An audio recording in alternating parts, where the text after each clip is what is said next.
Yeah, it heightened my focus to be more centered on, instead of worrying about the sales end of things as far as like bothering people, I kind of exchange fear with curiosity. I really want to help people. And that's kind of I really like people. I love connecting with people. And I thought, I kind of always had this thing in my mind that it was bothering them because they're running a business. Why do they want to talk to me? But I'm like, no, like I can help them with so many different things and products that we have. And on the business end of things, they wear so many hats. And, if there's anything that I can do to eliminate some of that stress. So I kind of just switched the mindset there, that I can help them, and with curiosity over fear has really helped me. And it's really cool to help people, to hear somebody say, thank you so much for calling, or thanks so much for helping me with that.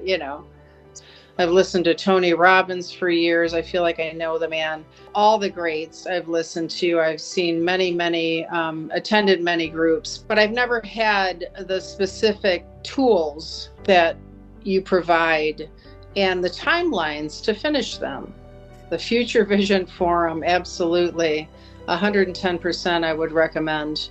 It definitely is a mind shift. It helps you just change your focus and make your dreams come true. Create dreams that you never thought you even wanted. It's really, really neat, and helps you with your communication and being appreciative of who you are in the process as well, and makes you appreciate who you're becoming.